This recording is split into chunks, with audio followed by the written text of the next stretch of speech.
क्या आपने कभी सोचा है कि 11,000 फीट पर हिमालय की गोद में खड़ी चट्टानों के बीच एक झूलता हुआ लकड़ी का पुल कर क्या रहा है?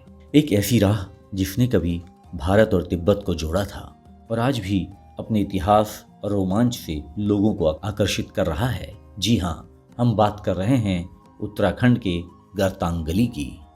पिछले भाग में आपने गंगोत्री धाम के प्रथम दर्शन किए और मां गंगे के भक्त श्री राजेश गोयल के साधुवाद के कारण समय रहते हम पहुंच गए लंका पुल। यहीं पर है गर्तांगली जाने का मार्ग। गेट पर आपको 200 रुपये प्रति व्यक्ति का प्रवेश शुल्क देना होगा और आधार कार्ड भी दिखाना होगा। अगर आप ग्रुप में हैं तो एक आधार कार्ड पर्याप्त होगा। प्रवेश दोपहर केवल 2 बजे तक है और आपको शाम 5 बजे तक वापस आना है। लगभग 150 साल पहले पेशावर के पठान कारीगरों ने इस अद्भुत लकड़ी के मार्ग को चट्टानों में तराशा। यह रास्ता केवल एक पैदल मार्ग नहीं था, बल्कि भारत और तिब्बत के बीच व्यापार की जीवन रेखा थी। गर्तांगली सिल्क रूट के हिस्से के रूप में जाना जाता है। ऊन, पश्मीना, नमक, मसाले और सोने जैसी वस्तुएं यहीं से ले जाई जाती थीं। स्थानीय भूटिया और जाडुंग जनजाति के लोग भी इसी रास्ते से व्यापार करते थे। इस कठिन मार्ग का उपयोग केवल व्यापारी ही नहीं, बल्कि सेना और स्थानीय शासकों ने भी किया था। लेकिन 1962 के भारत चीन युद्ध के बाद यह मार्ग सुरक्षा कारणों से बंद कर दिया गया। दशकों तक यह मार्ग जर्जर, खामोश और उपेक्षित रहा। चट्टानों में बसा इतिहास धीरे धीरे मिटने लगा, पर 2015 में सरकार ने इसे फिर से संवारने का संकल्प लिया और लाखों रुपए खर्च कर इसे पारंपरिक शैली में पुनर्निर्मित किया गया। अगस्त 2021 में करीब 59 साल बाद गर्तांगली ने अपने दरवाजे फिर से खोले। आज यह केवल एक पुराना व्यापार मार्ग नहीं, बल्कि एक रोमांचक स्काई वॉक है। इसे स्काई वॉक इसलिए कहा जाता है क्योंकि यह खड़ी चट्टानों में बनी लकड़ी की सीढ़ीनुमा संरचना है।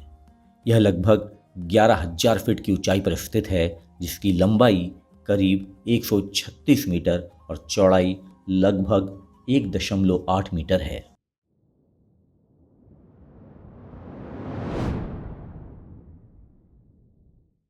आप लोग कहाँ पर आए हो? हम हरियाणा रोहतक से आए हैं। हरियाणा और रोहतक से आए हो आप लोग? Very good. यहाँ पे कहाँ आए हो? हम यहाँ पर गंगोत्री। आए हैं। और ये कौन सा वुडन पुल है? क्या है ये? ये वुडन पुल है। कहाँ जाने के लिए पुल था ये? तिब्बत? तिब्बत तक आए हैं। तिब्बत तक था ये? वाह। आप थके नहीं चल के? नहीं? वाह यार, वेरी गुड। यहाँ का सफर छोटा है, एक तरफ का केवल 2 किलोमीटर, पर बहुत रोमांचक। रास्ते में देवदार और चीड़ के जंगल, सामने हिमालय की बर्फ से ढकी चोटियां और नीचे जानवी या गंगा नदी की गहरी घाटियां। ये त्रिकोणी संगम नीलोंग घाटी के दृश्य को अविश्वसनीय बना देते हैं। कभी कभी भराल और हिम तेंदुआ भी दिखाई दे जाते हैं। यही कारण है कि गर्तांगली अब रोमांच और प्राकृतिक सौंदर्य का संगम बन चुका है। गर्तांगली एक ऐसा मार्ग है जो कभी भारत और तिब्बत की दोस्ती और व्यापार की गवाही देता था। आज उत्तराखंड की धरोहर और साहसिक पर्यटन का नया प्रतीक बन चुका है। यहाँ पर हर कदम आपको इतिहास की गहराई और प्रकृति की ऊंचाई दोनों का अनुभव कराता है। अगर आपको भी कभी मौका मिले तो एक बार ज़रूर जाएं। हमने जल्द ही अपना ट्रैक पूरा कर लिया और हमें यहाँ से भी लिफ्ट मिल गई। अब हम वापस धराली आ गए थे और वही होम स्टे पे हमने अपनी रात गुजारने का निर्णय लिया जो हमने पहले दिन लिया था। आने वाले भागों में धराली गांव, कल्प केदार मंदिर, स्थानीय भोजन और स्थानीय लोगों से बातचीत। तब तक के लिए अपना ख्याल रखिए। आपका दिन शुभ हो। नमस्कार। जय मां गंगे।